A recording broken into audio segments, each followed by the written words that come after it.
En Radio Intereconomía, Pulso Geopolítico. Análisis sobre los nuevos desafíos mundiales. Presenta Rafa Jiménez.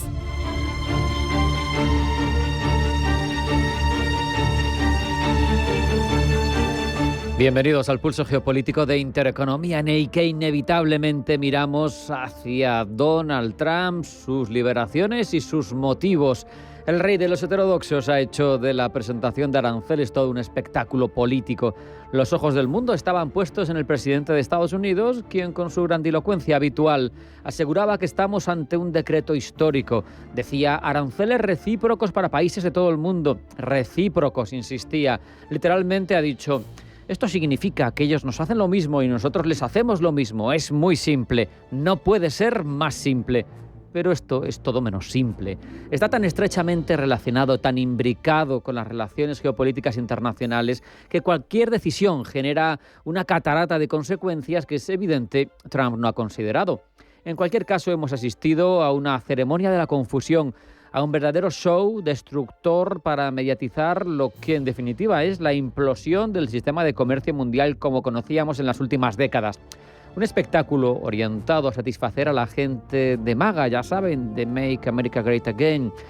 Gente que dejarán de estar contentas cuando vean subir los precios de su país, cuando sufran las consecuencias del Día de la Liberación. De hecho, desde la Universidad de Yale se hacía un modelo económico del efecto de los aranceles cuando se preveía que iban a ser de un 20%, al final son mucho más altos en general y en media. Dejaba claro sobre sus efectos perjudiciales que iban a afectar especialmente a las familias estadounidenses y especialmente a las de rentas bajas. Hasta $4.000 van a pagar más al año por hogar. Y eso sin tener en cuenta las respuestas a los aranceles liberatorios de Trump, que sí o sí se van a producir.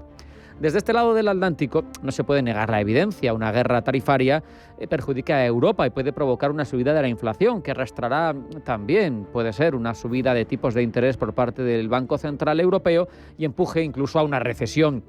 La alternativa interesante para responder por parte de Bruselas es utilizar el arma fiscal. ¿Contra quién? Contra los beneficios de las empresas tecnológicas estadounidenses que trabajan a costes marginales, prácticamente cero en Europa.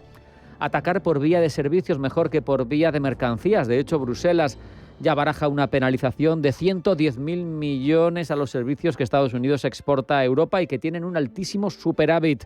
Algo que oculta Trump cuando se queja del trato que le da Europa en lo comercial, porque lo que no le interesa a Trump no lo cuenta. Prefiere apostar, lo sabemos, por grandes titulares, por grandes gestos, como si estuviera en campaña. No hay más que ver que entre los invitados al anuncio de aranceles había trabajadores de la industria del automóvil, del acero, todo show, todo mirando a la galería. En su discurso ha llegado a asegurar que los aranceles traerán de vuelta a Estados Unidos una edad de oro. Curiosa afirmación, cuando unos aranceles inferiores, pero también contundentes, fueron el último clavo en el ataúd de la economía estadounidense en los años 30 del siglo XX. Si por edad de oro se refiere a hambrunas, las de la Gran Depresión, bien. Si no, o es un ignorante o es un mentiroso.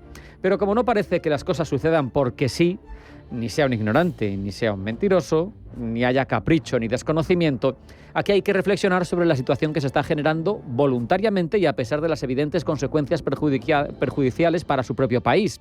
Y es que cuando las cosas no parecen lógicas, cuando es evidente que tomas decisiones que perjudican a los tuyos y a los que representas, lo natural es que quien evalúa tu acción de gobierno explore razones posibles que justifiquen tu actuación. En esa labor, uno tira de indicios, de declaraciones previas, de cuando asomas la patita, que diríamos coloquialmente, y busca antecedentes en el pasado. Pues bien, haciendo ese ejercicio, uno se topa con las declaraciones de Mar-a-Lago, en las que Trump coqueteaba con la idea de seguir en el poder una vez termine la legislatura, a pesar de que la 22ª enmienda se lo prohíbe. Recordemos que planteaba la posibilidad de cumplir con no ser elegido en más de una segunda vez, que es lo que dice el texto de la enmienda, presentando a Vance y cediéndole después la presidencia, y aseguraba además que tiene en la recámara otras fórmulas que no quería avanzar.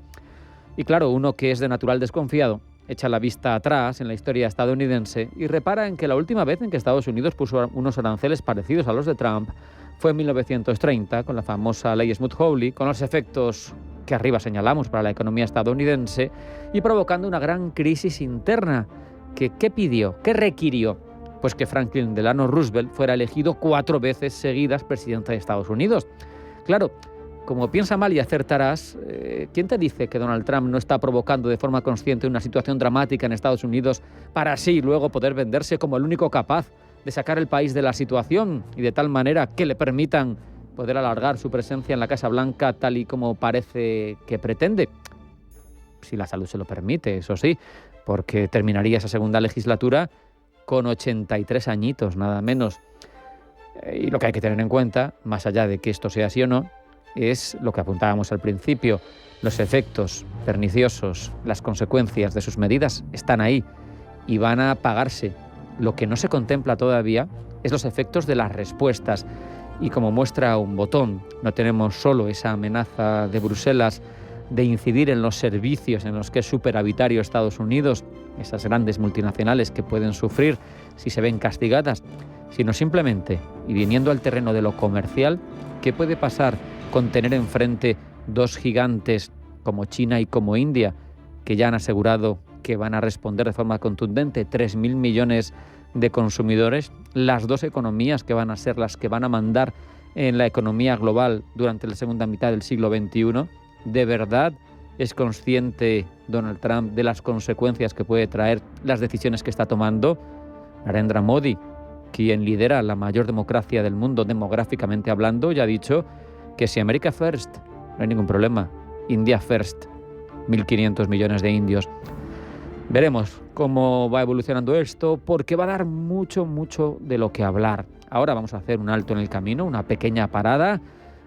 A la vuelta seguimos, primero con los titulares que elabora Blanca El Tronco. No se vayan porque sigue Pulso Geopolítico.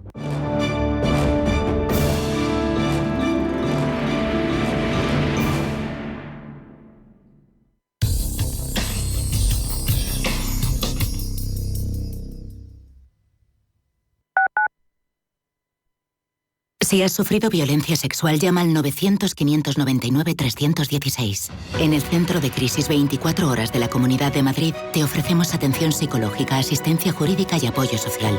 Siempre disponibles para ayudarte. 900-599-316. No importa la hora ni el día, estamos siempre para ti. Campaña financiada por la Unión Europea Next Generation, Plan de Recuperación Gobierno de España, Comunidad de Madrid.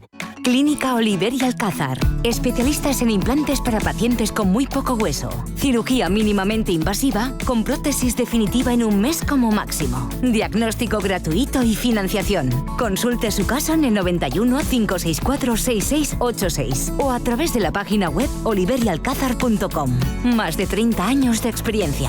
Abuelo, quiero trabajar, pero me piden 1000 cosas digitales. Apúntate a los cursos gratis de Madrid Aula Digital. Yo fui el otro día a uno. ¿Tú? Claro, aprendí a evitar fraudes en Internet y hasta manejo mejor el móvil.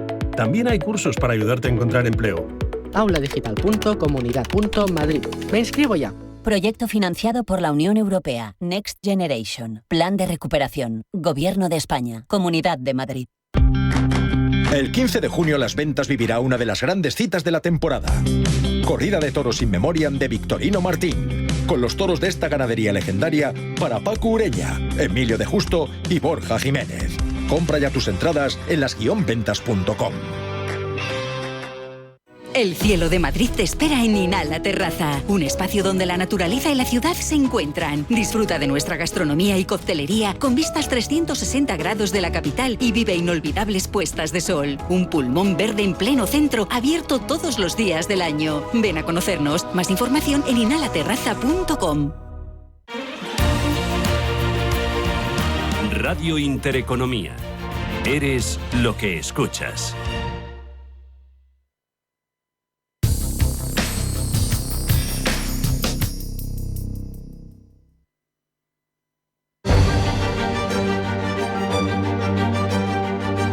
En Radio Intereconomía, Pulso Geopolítico. Presenta Rafa Jiménez.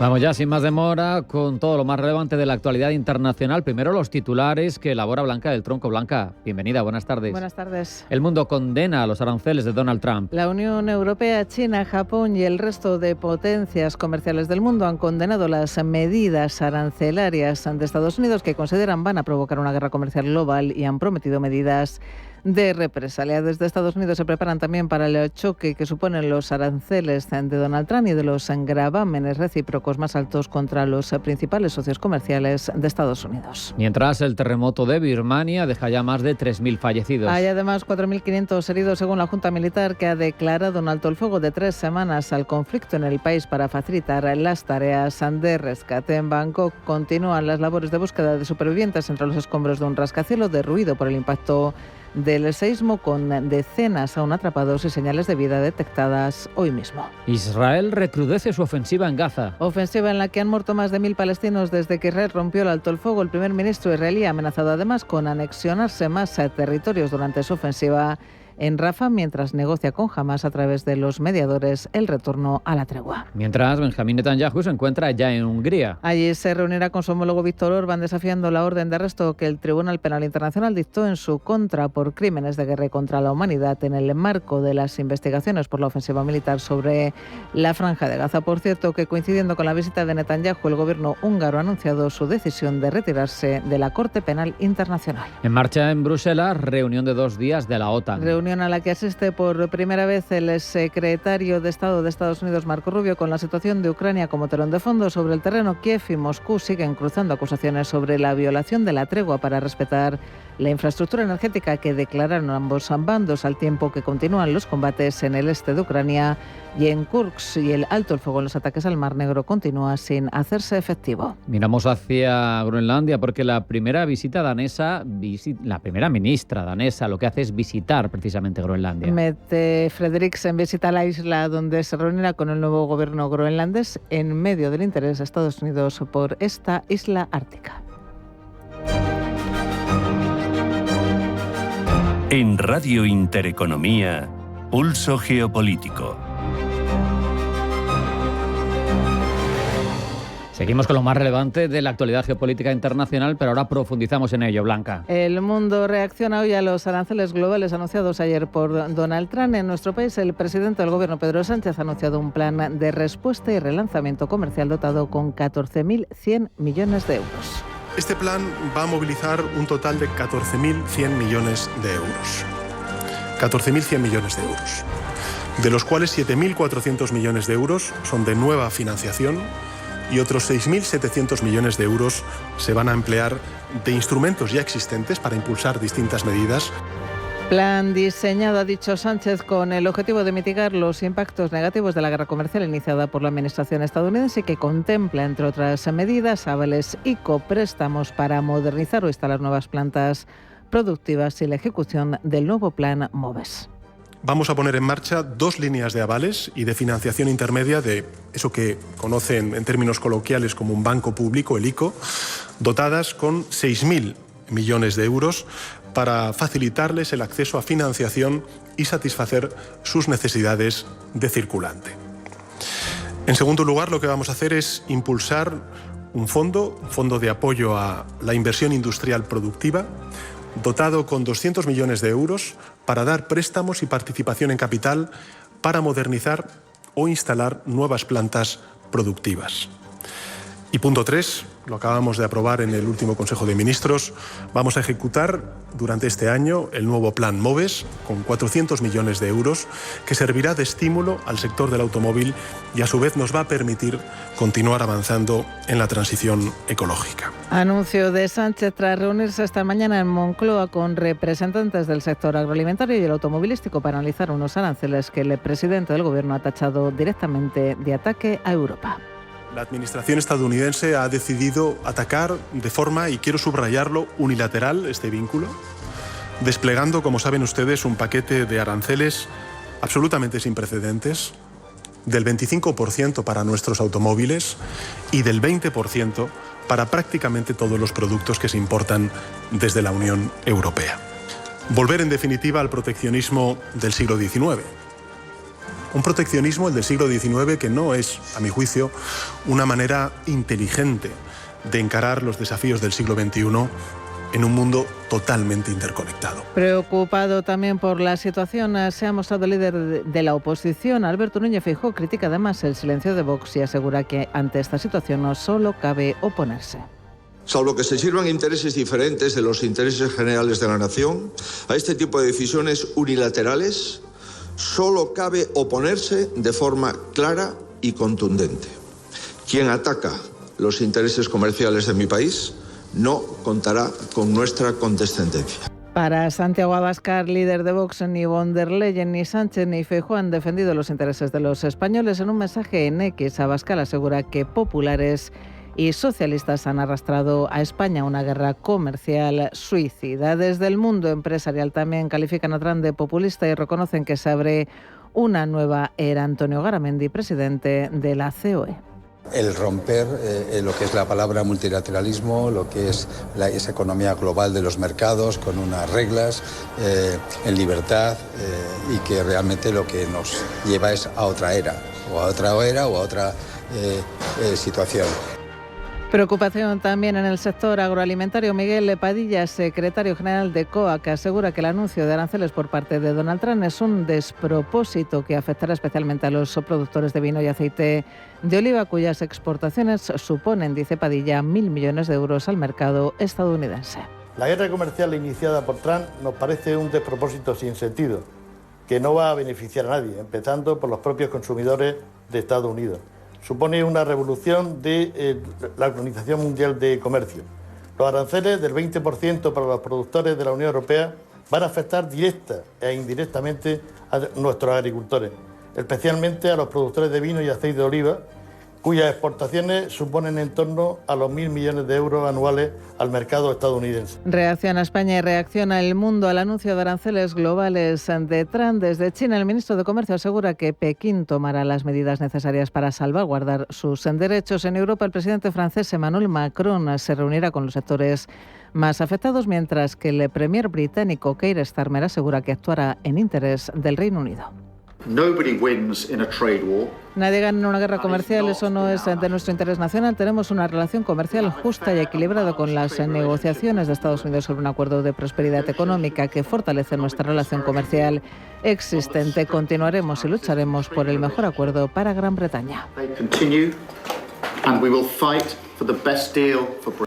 Mientras en la Unión Europea se podría recurrir a un mecanismo nunca utilizado y que se conoce como coerción económica. Rubén Gil.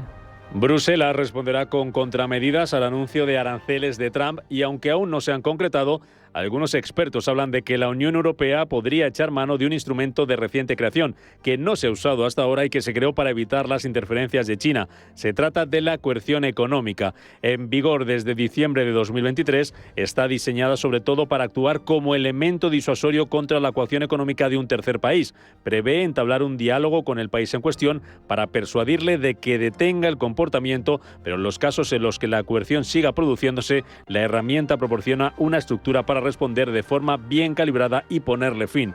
El instrumento anticoerción ofrece a la Unión Europea una amplia gama de posibles contramedidas cuando un país se niega a eliminar la coacción. Entre ellas, le permite restringir inversiones o las prestaciones de servicios de sus empresas, restringir la protección de la propiedad intelectual, limitar el acceso al mercado europeo de las empresas financieras o restringir los permisos para la distribución de productos químicos o agroalimentarios. Grandes empresas como Amazon, Netflix o Microsoft podrían estar entre los objetivos prioritarios. Antes de aplicarse, tiene que discutirse y acordarse en el Consejo Europeo por mayoría cualificada. Bruselas puede echar mano además de otras medidas más tradicionales, como abrir investigaciones sobre competencia o modificar la regulación de un sector. También podría iniciar un viraje a otros socios económicos como China. Pablo Gil es economista y asesor financiero.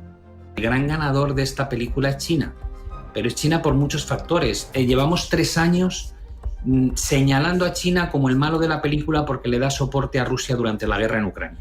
Y ahora resulta que Trump, en cuestión de 2 meses, blanquea la imagen de Putin, diciendo que él es una persona honorable, que lo que busca es bueno, que no hay que criticarlo. Lo primero que yo pienso es, entonces, ¿por qué criticas a Xi Jinping por haber estado apoyando económicamente a Rusia? Sea cual sea la respuesta, lo primero que tendrá que hacer la Comisión Europea será conseguir el mayor consenso posible.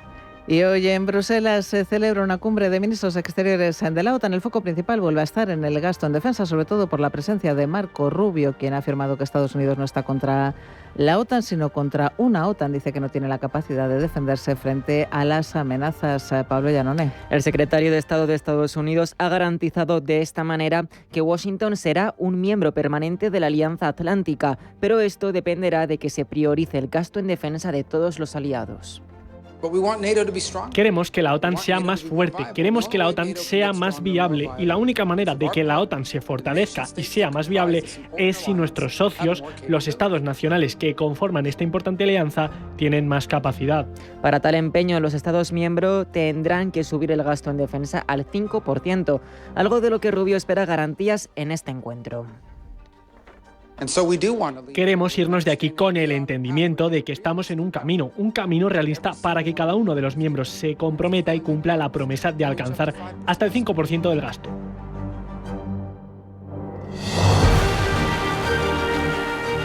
Al respecto, Mark Rutte, el secretario general de la OTAN y presidente de la cumbre,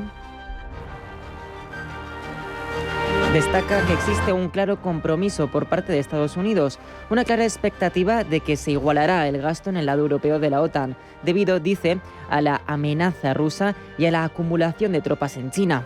Miren lo que están haciendo, dice, con este armamento nuclear, con las armas nucleares y, por supuesto, con Irán y con Corea del Norte. Precisamente, un tema clave de esta cumbre será la creciente amenaza de las cada vez más tejidas alianzas del Indo-Pacífico, un área de mayor interés para Washington. Por esta razón, a las 3:30 habrá una reunión del Consejo del Atlántico Norte con socios de la región Indo-Pacífico, esto es, Australia, Japón, Nueva Zelanda y la República de Corea. Abordarán la guerra de Ucrania desde el marco global, en el que Rusia es una amenaza fortalecida por sus lazos con China y Corea del Norte. A la cumbre ha acudido el ministro de Exteriores, José Manuel Álvarez, quien ha afirmado que en su conversación telefónica con Marco Rubio no se llegó a hablar del aumento del gasto en defensa. De momento, hoy solo se hablará de la inversión esperada en el marco de los preparativos de la cumbre de La Haya del próximo mes de junio, donde se espera que los aliados europeos formalicen definitivamente el aumento del gasto en defensa. Y hoy Hungría ha anunciado que dejará de ser miembro de la Corte Penal Internacional tras la llegada de Netanyahu a Budapest. Pablo. Este anuncio ha tenido lugar en el marco del primer viaje a Europa del ministro israelí desde que la Corte Penal Internacional emitió una orden de captura contra él por crímenes de guerra.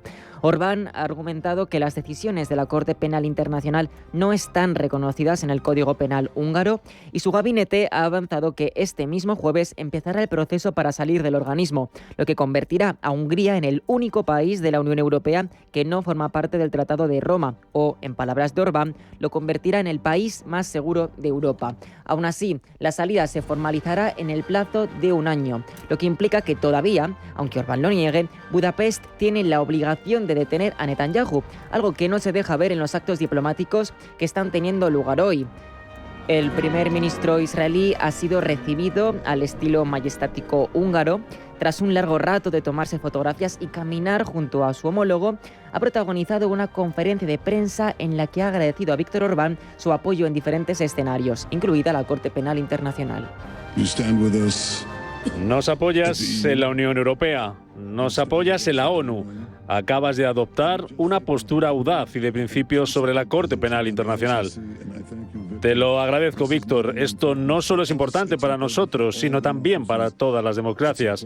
Es importante plantar cara a esta organización corrupta que se considera una democracia. Su propia existencia es cuestionada por las potencias terroristas más atroces de la Tierra.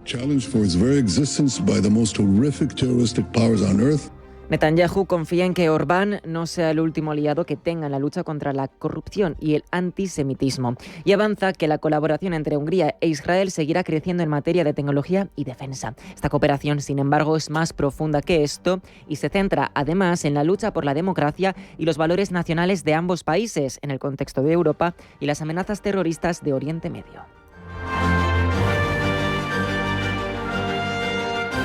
En Radio Intereconomía, Pulso Geopolítico.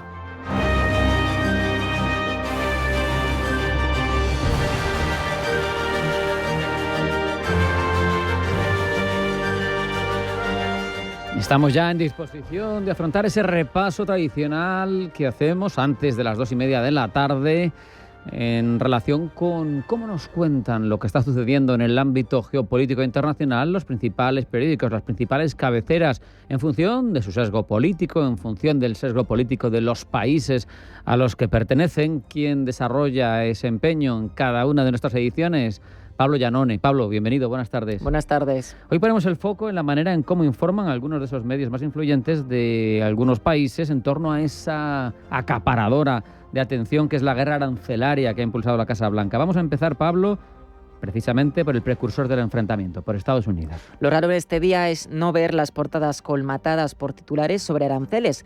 En The New York Times encontramos perspectivas como las siguientes. Se hace eco de declaraciones de expertos que aseguran que tras las caídas en bolsa estamos ante un desastre e informa de que el Senado votará para rescindir algunos aranceles de Donald Trump con apoyo republicano. Entre tanto, The Wall Street Journal tiene un tono que no es más suave, ni tampoco la importancia que se le da a la noticia es menor.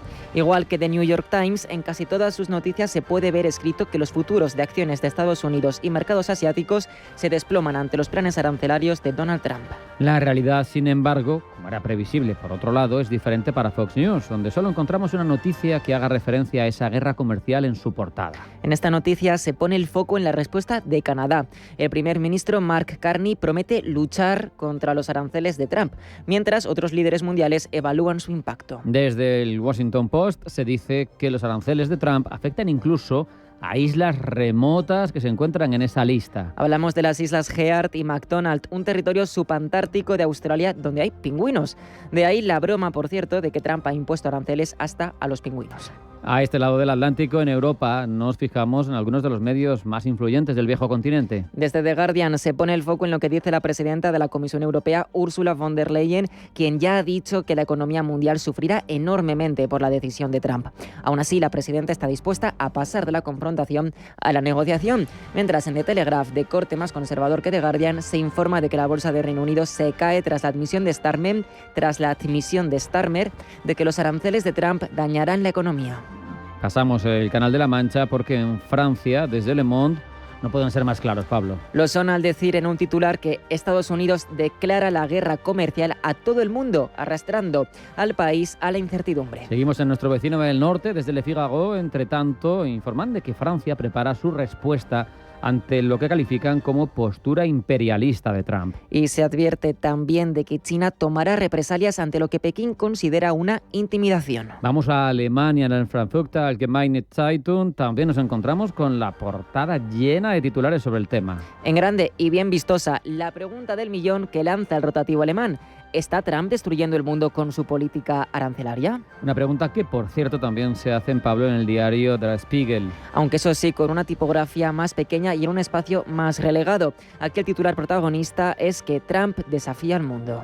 Interesante también echar un vistazo en Rusia, un país al que no le afectan los aranceles porque de momento su intercambio comercial está enterrado por las sanciones económicas. Pablo, ¿de qué nos informa a este respecto Russia Today? En el rotativo se habla de las respuestas de China o de la Unión Europea. No faltan titulares sobre la reacción cómica de Milei, quien ha respondido a los aranceles con la canción de Queen, Friends Will Be Friends. Desde Global Times, medio chino, solo se habla de que China se opone rotundamente a los aranceles y anuncian, claro, que tomará represalias con firmeza. Se da más cobertura a la noticia desde The South China Morning Post, medio algo más independiente de Pekín, que dice que las medidas de Trump han provocado una violenta reacción en todo el mundo y que se aproxima una recesión. Entre tanto, cambiamos de asunto, hablamos de algo más que de aranceles, porque otro de los focos mediáticos de la semana es el terremoto en Myanmar. ¿Y qué nos cuenta CNN? El gobierno militar de Myanmar ha anunciado un alto el fuego temporal para ayudar en los esfuerzos tras el terremoto. Lo hace, dice el gobierno, para expresar solidaridad con las víctimas del terremoto en todo el país y para brindar una efectiva operación de rescate y rehabilitación. La tregua durará hasta el 22 de abril y durante este periodo de tiempo el jefe de la Junta, Min Aung Hlaing, asistirá el jueves a una reunión en la vecina Tailandia, donde los poderosos temblores provocados por el sismo han acabado con la vida de al menos 22 personas, incluidas al menos 15 que trabajaban en una obra en construcción de gran altura. Acabamos en la India, donde se ha aprobado una polémica ley de la que nos hablan precisamente desde Canadá. Ya saben, sus cuitas antiguas por roces entre ambos países, precisamente porque Canadá es un país que alberga una de las diásporas indias, fundamentalmente Sikh, más grandes del mundo. Tras 10 horas de debate, el proyecto de ley Waqf se aprueba en la Lok Sabha, el Parlamento indio, con 288 votos a favor y 232 en contra. La legislación propuesta, que se presentará en la Rajya Sabha más tarde hoy, tiene como objetivo modificar la ley de 1995 que rige las propiedades del Waqf. Estaríamos hablando de bienes inmuebles como mezquitas gestionados por musulmanes para garantizar el patrimonio histórico. Sin embargo, ante la corrupción que presuntamente esto ha supuesto, esta ley permitiría que la gestión pasase a estar también en manos de personas no musulmanes, lo cual genera polémicas en el país y aumenta la tensión, dada la delicada situación en torno a la cuestión étnica y religiosa.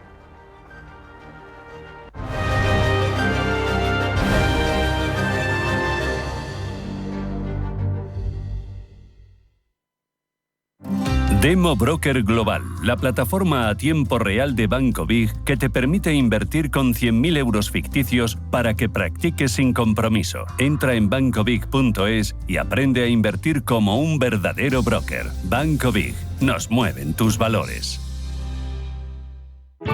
Bontobel Asset Management. Calidad suiza con el objetivo de obtener rendimientos superiores a largo plazo. En Bontobel Asset Management siempre estamos a la vanguardia de las inversiones activas en bonos y acciones. Para más información, entre en nuestra página web bontobel.com/am. Bontobel Asset Management, su especialista global en fondos de inversión. Atención amantes del cine. Los martes son de Cine Senior en Cine Yelmo. Si tienes más de 65 años, disfruta de un precio reducido en tus entradas de cine. No dejes pasar la oportunidad de vivir la magia de tus películas favoritas en Cine Yelmo y además a un precio especial. Hazte con tus entradas en yelmocines.es o en nuestra app y disfruta de los martes de Cine Senior. Consulta todas las condiciones en la web. ¿Qué pasa si recibo una herencia y tiene deudas? Herencias entre hermanos, ¿cuándo es posible? ¿Qué impuestos se pagan? Cada lunes, a partir de las 10:30 de la mañana, consultorio de herencias en Capital Intereconomía. Deja tu mensaje en el 609 22 47 16. Radio Intereconomía. Una excelente plataforma para anunciar tu empresa, con una audiencia exclusiva, con poder adquisitivo medio alto y que sabe lo que quiere. Teléfono 91-999-2121 y en comercial @intereconomia.com. Radio Intereconomía, la radio de las empresas.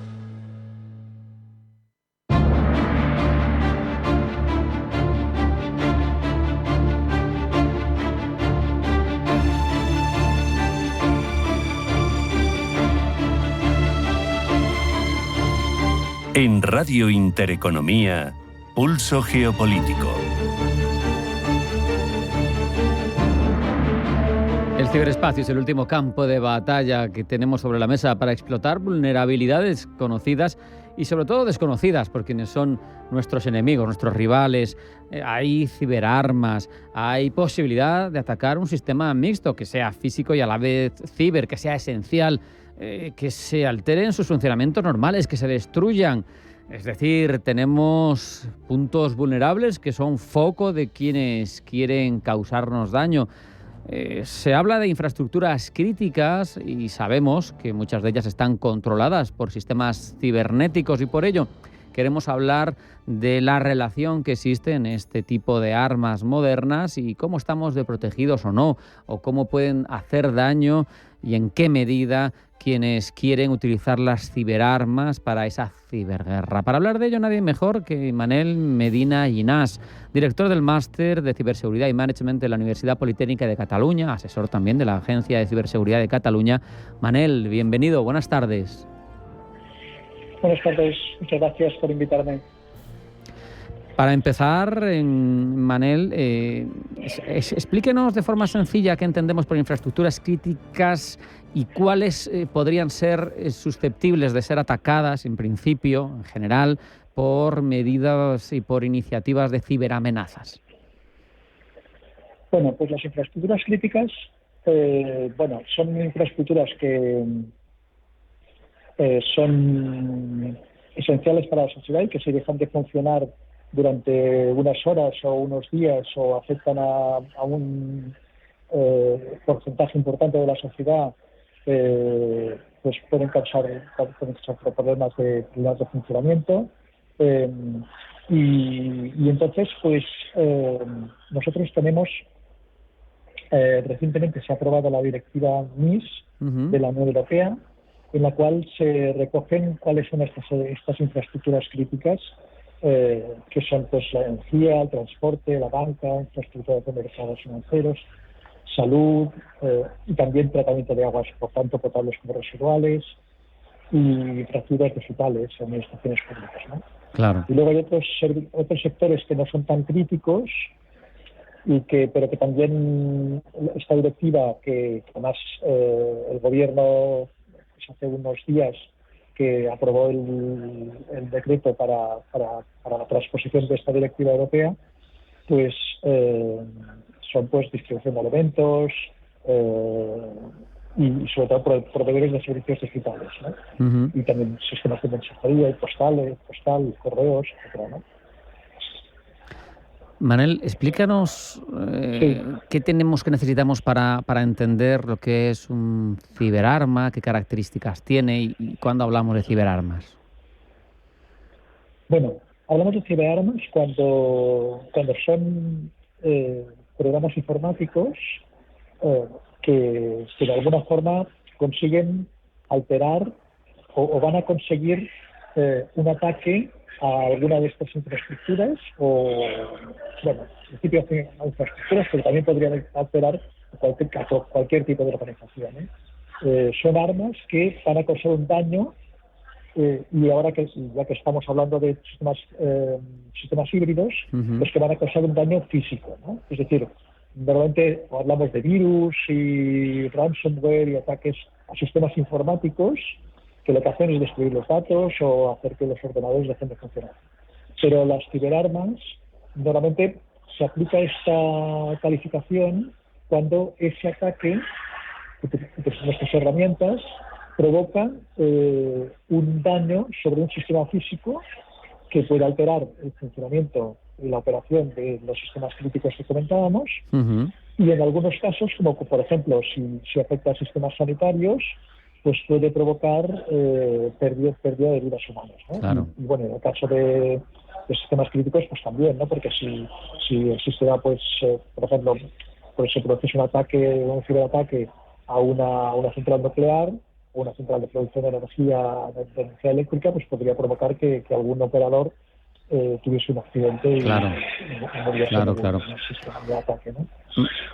Manel, explícanos algunos conceptos que igual no son tan conocidos y relacionados con la ciberguerra como el Zero Day o Zero Day o una amenaza persistente avanzada. ¿Qué son? ¿Por qué son relevantes? ¿Por qué tenemos que conocerlos?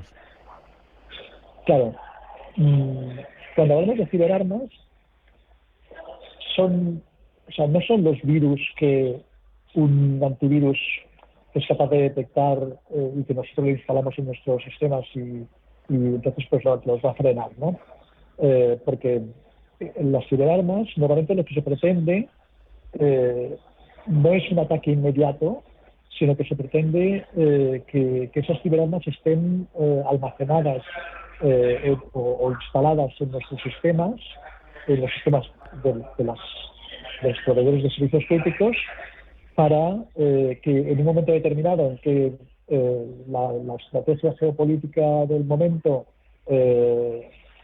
haga conveniente ejercer una presión o ejercer un ataque directamente, pues se pueda llevar a cabo. Entonces, para poder tener un programa malicioso que hemos descrito llamar ciberarma, pueda estar instalado durante meses o incluso algunas veces algunos años en un sistema crítico, pues hace falta que esté explotando, que decimos nosotros, una vulnerabilidad que no se conoce. Claro. Que nadie conoce que existe esa forma de atacar y por tanto nadie está defendiéndose de ese tipo de ataque, ¿no? Que ese es el problema Zero Day.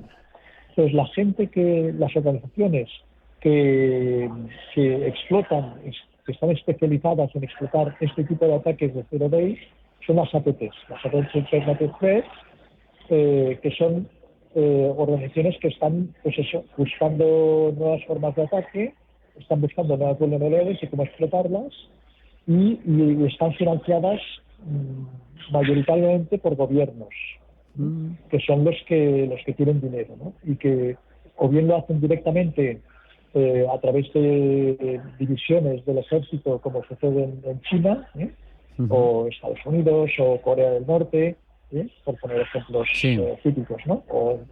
O bien están subcontratadas, ¿no? Porque, pues, por ejemplo, Estados Unidos o países europeos, pero lo que hacen es comprar esas ciberarmas a empresas que están especializadas en el desarrollo de estas herramientas.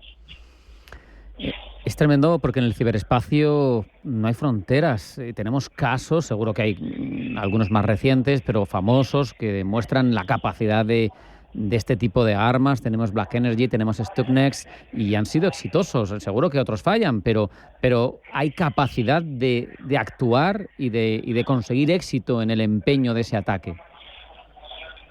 Claro, por ejemplo, ya que comentas el tema de Stuxnet, el caso es que cuando, por ejemplo, ahora en Ucrania, ¿no? Que es la guerra que tenemos nosotros, pues la gente pues empezaron enviando tanques que se veían pues desde los satélites y tal, ¿no? Ahora pues están enviando drones que son más difíciles de detectar, los radares no los detectan y tal, entonces es más difícil, ¿no? Pero es que una ciberarma la puedes llevar en el bolsillo, ¿no? Claro. Y en el ejemplo de Stuxnet, por ejemplo, este que comentas, pues lo que sucedió es que en un congreso de energía nuclear que llevó a cabo en Alemania, pues distribuyeron un USB a todos los participantes que contenía ese virus, ¿no? Entonces todos se lo llevaron a su casa, fueron a trabajar a su centro de desarrollo de energía nuclear, ¿no? Y ese virus era capaz de identificar si estaba en la planta de Irán o estaba en la planta de Estados Unidos o de Alemania o de Francia. Entonces, si no estaba en la planta aquella, pues se desactivaba y desaparecía, ¿no? Y el que había llegado hasta Irán, pues estaba allí, ¿no? Y un poco por eso es por lo que ahora, por ejemplo, en la administración Trump se está diciendo que cuando vas a cruzar la frontera, pues es mucho más frecuente que te pidan que abras el ordenador o que abras el móvil, lo que mires lo que llevas instalado, porque ellos pretenden detectar el paso de estas ciberarmas, ¿no? O si más que detectar las ciberarmas, si la persona que está cruzando la frontera, intentando entrar al país, podría ser que fuese portadora de algún tipo de ciberarma de este estilo, ¿no? Es tremendo porque al final es que incluso esto puede también estar en relación con el IoT famoso, Internet de las Cosas, ¿no? Y puede afectar desde un suministro esencial. Me imagino que una presa, que controles el ordenador que controla la presa y que de repente desagüe todo de golpe con lo que puede suponer.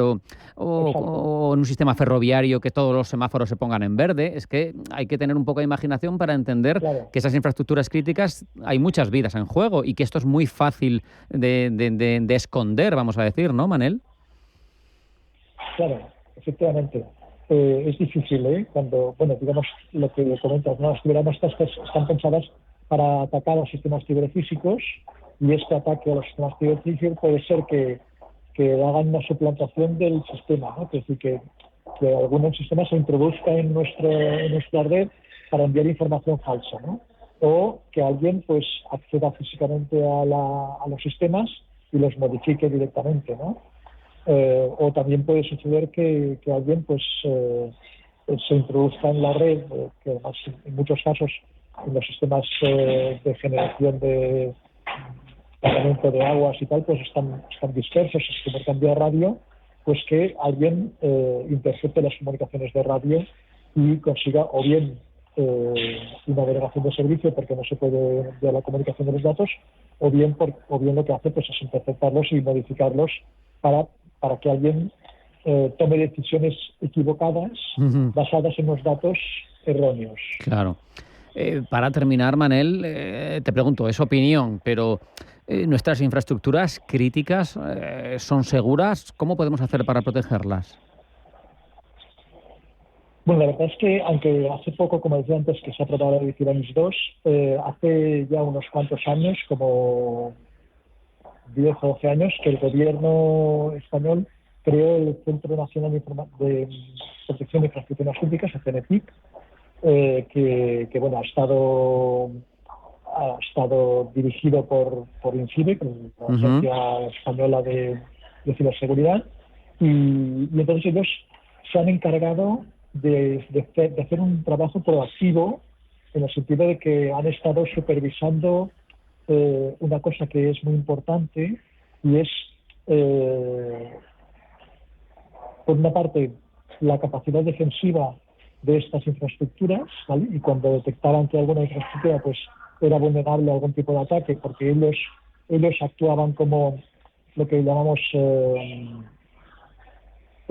hackeo ético, ¿no? Pues ellos miraban si los sistemas que se utilizan para producir todo esto habían aparecido en el mercado negro como máquinas vulnerables, ¿no? Y entonces pues le decían, ¿no? Mira, esta máquina tuya, pues esta dirección IP, tienes el software instalado que no está correcto y tal, ¿no? Y por tanto, yo creo que estamos bastante bien preparados para esto, ¿no? De todas formas, ahora con la movida esta de digamos, de la prevención y de las inversiones en armamento, que nos recomienda la Unión Europea, pues bueno, no es una versión oficial, pero parece que el gobierno español está incluyendo en el armamento de nuestro ejército y de nuestra sociedad las ciberarmas, ¿no? Qué bueno, qué bueno. Y que está intentando potenciar que las empresas españolas, ver qué empresas españolas están dispuestas a producir ese armamento que puede proteger nuestras infraestructuras, ¿no? No podemos, Manel, más que exportarlo, agradecerte estas reflexiones que nos han aclarado el panorama de cómo son las ciberarmas y de cómo están nuestras infraestructuras críticas, protegidas o no, frente a ello. Manel Medina Llinàs, director del Máster de Ciberseguridad y Management de la Universidad Politécnica de Cataluña y asesor de la Agencia de Ciberseguridad de Cataluña. Ha sido un verdadero placer contar contigo. Un abrazo, hasta la próxima. Muy bien, muchas gracias para lo que queráis. Gracias por invitarme y ya sabéis dónde estoy. Gracias. Muy amables.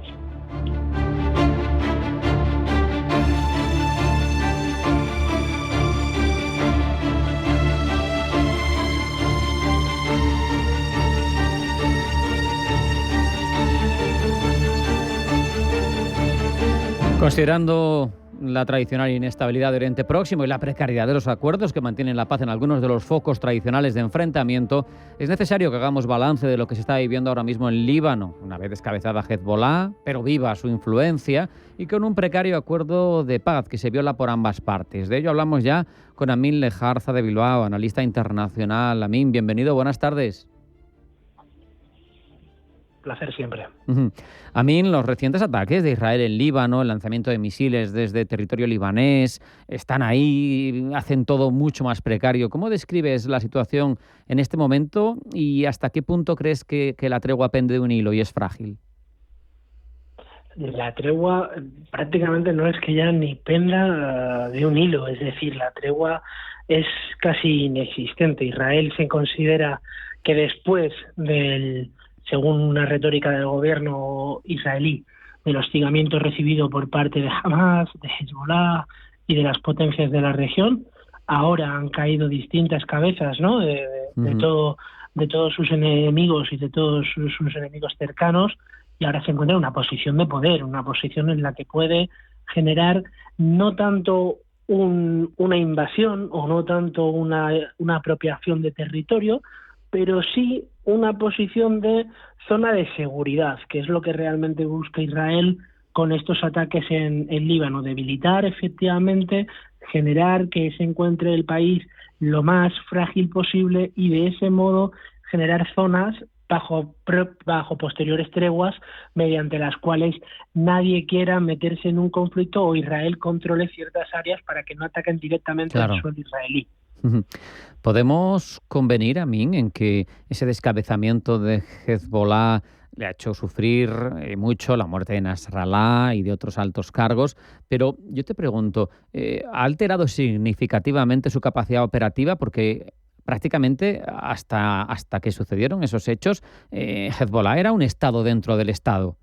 ¿Sigue teniendo una influencia tan grande o la ha perdido? Sí, simplemente, es decir, respondemos bien. Sigue teniendo esa influencia, sigue siendo un Estado dentro del Líbano, sigue siendo una estructura paralela.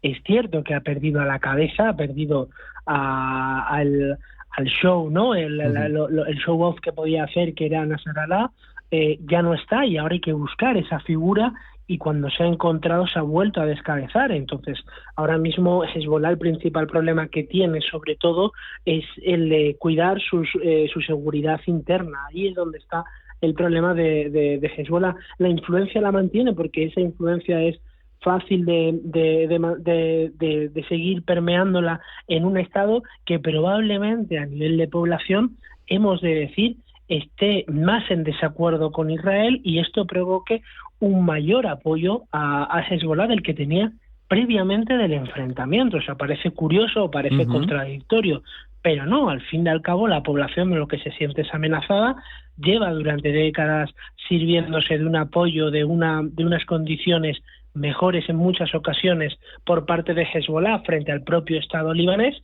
Entonces lo que necesitan a día de hoy es este discurso de: yo como Hezbollah te voy a seguir proporcionando la seguridad, he sufrido un revés, pero necesitamos estar unidos porque el enemigo es Israel.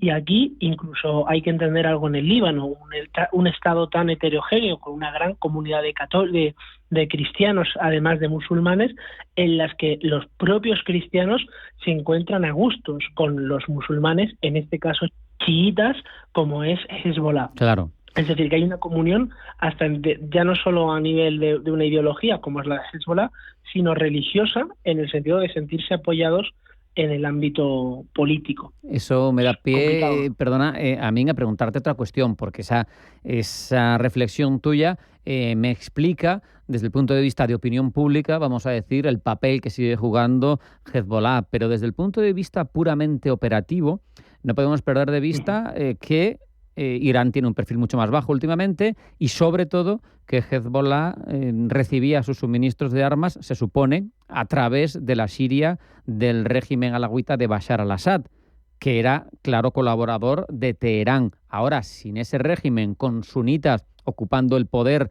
en Damasco, con el HTS en el poder, parece que se estrangula esa capacidad de recibir apoyos, al menos material. No sé si el financiero lo pueden seguir recibiendo.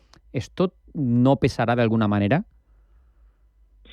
Por supuesto que pesará, y evidentemente ahora mismo Irán, tú lo decías muy correctamente, lo último, el tema financiero, ahora me has dado el pie para responderte, yo a ti, lo fundamental ahora es saber ser resilientes, ¿no? Y cuando no cuentas con esa ruta de trasvase de cadenas de valor o de productos, como eran armamentísticamente hablando los que recibía Hezbollah por parte de Irán, lo que más te interesa al menos es tener los activos para poder pagar los sobrecostes que te vaya a suponer el que no puedan pasar directamente por Irán. Aunque cuidado, debemos de tener en cuenta que en Siria todavía quedan zonas controladas por chiíes, controladas inclusive por una Hezbollah muy debilitada, que aunque se ha dicho que se ha ido, pero esto es como siempre, se ha ido pero no me he ido porque tengo ciertas zonas de influencia que no son las mismas, que no es con la misma permisividad que tenía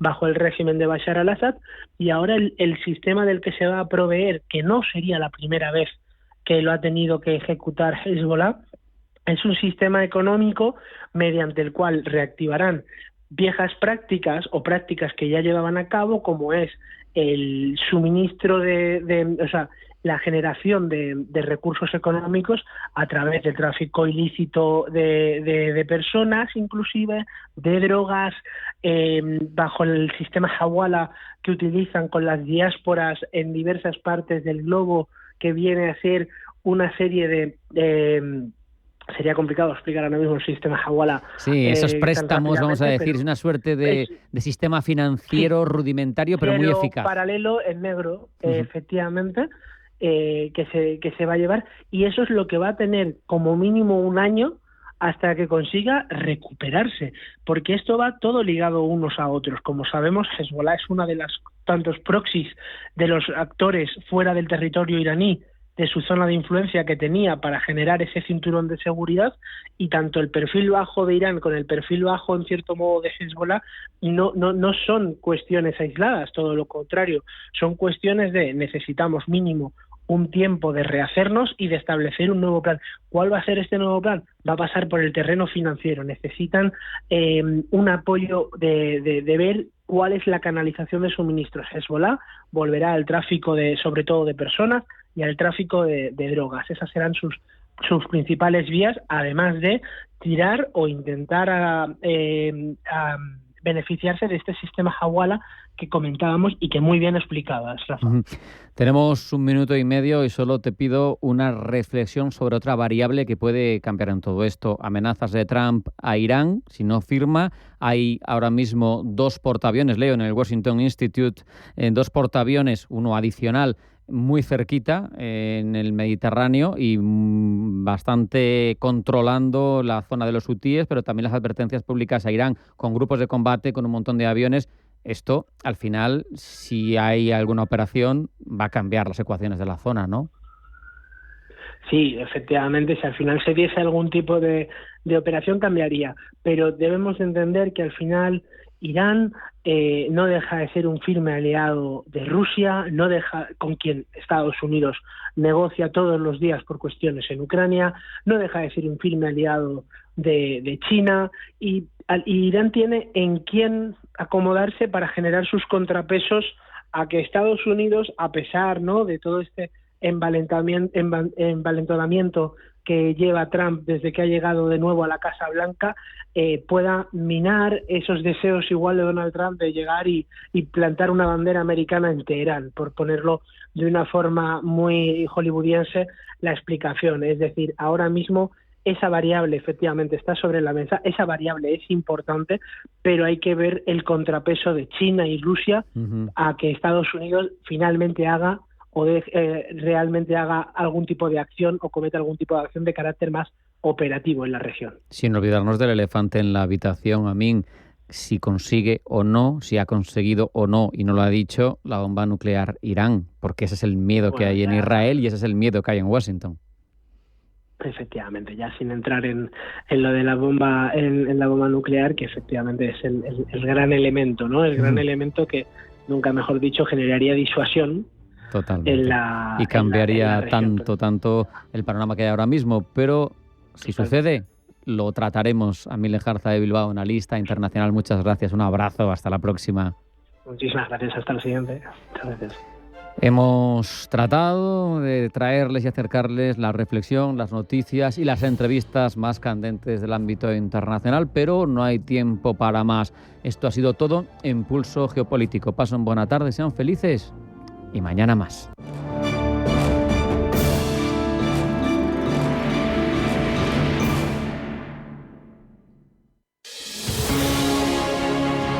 Desde Caja Rural queremos apoyar a quienes permanecen aquí y depositan su confianza en nosotros por cercanía, eficacia, profesionalidad y compromiso con nuestra tierra. Caja Rural de Zamora. Gente como tú. ¿Tu vehículo es tu herramienta de trabajo? Alquiver es el renting realmente flexible. La solución para tener tu vehículo siempre operativo y con todos los servicios en una cuota mensual fija, sin permanencias ni sorpresas. Alquiver, la compañía pionera con la más completa gama de vehículos de renting flexible para empresas en España. Infórmate en el 900-700-009 o en alquiver.es. Son 101. Llega a Madrid 101 Dálmatas, The Show, en el Gran Teatro CaixaBank Príncipe Pío. Entradas ya a la venta en laestacion.com.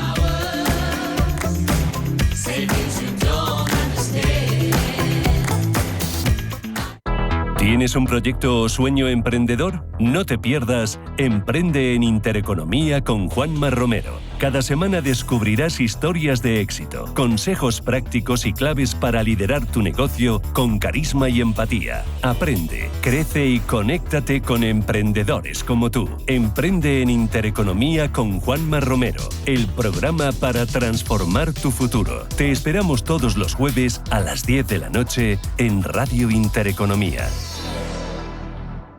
Hola, soy Rafa Jiménez. De 12 a 2 del mediodía, en Radio Intereconomía, nos quedamos a media sesión. Una forma tranquila de ver la actualidad sin perder de vista la economía. Di que nos escuchas.